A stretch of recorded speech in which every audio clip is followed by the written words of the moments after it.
नमस्कार शेतकरी बांधवांनो, टेक्नॉथर्व या युट्यूब चॅनलवर आपलं स्वागत.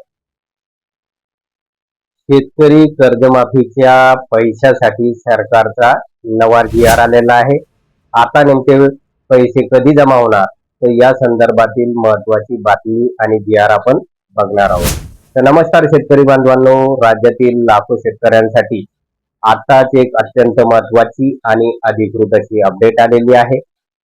पुण्यश्लोक अहिल्यादेवी होळकर शेतकरी कर्जमुक्ती योजना 2026 संदर्भात महाराष्ट्र शासनाने आज तातडीने एक जी-आर काढलेला आहे. तर शेतकरी बांधवांनो, या जी-आर मध्ये अशी एक प्रक्रिया सुरू करण्यात आलेली आहे की ज्यामुळे आता कर्जमाफीच्या लाभ वितरणाचा मार्ग मोकळा झालेला आहे.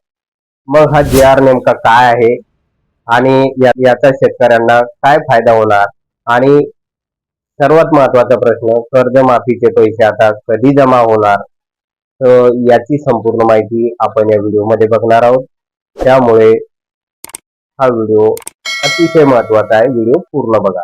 शेतकरी बांधवांनो, महाराष्ट्र शासनाने यापूर्वी 2 जून 2026 रोजी पुण्यश्लोक अहिल्यादेवी होळकर शेतकरी कर्जमुक्ती योजना 2026 जाहीर केली होती आणि या योजनेमध्ये 3 प्रमुख घटकांचा समावेश करण्यात आला, ज्यामध्ये कर्जमाफी, वन टाइम सेटलमेंट म्हणजे ज्याला आपण OTS म्हणतो, आणि तिसरं म्हणजे प्रोत्साहनपर लाभ. सरकारने स्पष्ट केलं आहे की संपूर्ण प्रक्रिया ऑनलाईन होणार असून महा-IT-च्या संगणकीय प्रणालीद्वारे पात्र शेतकऱ्यांची निवड केली जाणार आहे.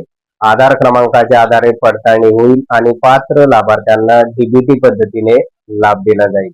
आता सर्वात मोठी अपडेट, 9 जुलै 2026च्या नवीन जी-आर मध्ये सरकारने बँक ऑफ महाराष्ट्र मध्ये पूल बँक अकाउंट सुरू करण्यास मंजुरी दिलेली आहे. आता प्रश्न असा आहे की नेमकं पूल बँक अकाउंट म्हणजे काय? तर सोप्या भाषेत सांगायचं झालं तर सरकारकडून कर्जमाफीसाठी जो निधी दिला जाईल तो प्रथम या विशेष खात्यात जमा केला जाईल. यानंतर येथून संबंधित शेतकऱ्यांच्या कर्ज खात्यात थेट रक्कम जमा केली जाणार आहे.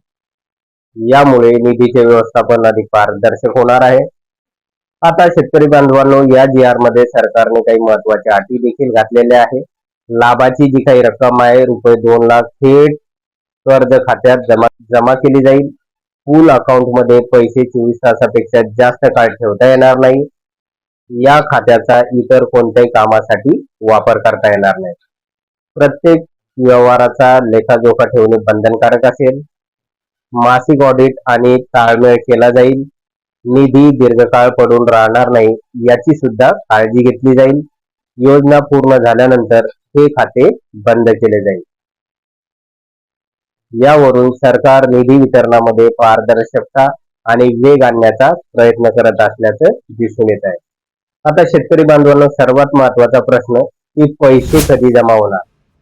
तर या जी-आर मध्ये कोणती विशिष्ट तारीख किंवा रक्कम जाहीर करण्यात आलेली नाही. मात्र आज पावसाळी अधिवेशनाचा शेवटचा दिवस आहे, त्यामुळे आज याबाबत कार्यवाही केली जाऊ शकेल. हा जी-आर लाभ वितरणासाठी बँकिंग व्यवस्था तयार करण्यासंबंधीचा आहे. त्यामुळे ही प्रक्रिया सुरू झाल्यानंतर पात्र शेतकऱ्यांच्या कर्ज खात्यात टप्प्याटप्प्याने लाभ जमा करण्याचा मार्ग आता मोकळा झालेला आहे. एकंदरीत बघितल्यास सरकारने लाभ वितरणासाठी एक महत्वाचे प्रशासकीय पाऊल उचललेले आहे. बँक ऑफ महाराष्ट्र मध्ये पूल बँक अकाउंट सुरू करण्यास आता मंजुरी मिळालेली आहे. DBT द्वारे थेट कर्ज खात्यात लाभ जमा करण्याची प्रक्रिया आता निश्चित करण्यात आलेली आहे. मात्र अद्याप लाभ वितरणाची तारीख किंवा प्रत्यक्ष रक्कम जाहीर झालेली नाही. तर शेतकरी बांधवांनो, तुम्हाला या योजनेबाबत प्रत्येक अधिकृत अपडेट सर्वात आधी हवी असेल तर व्हिडिओला लाईक करा, चॅनलला सबस्क्राईब करा आणि बेल आयकॉनला सुद्धा क्लिक करा. धन्यवाद.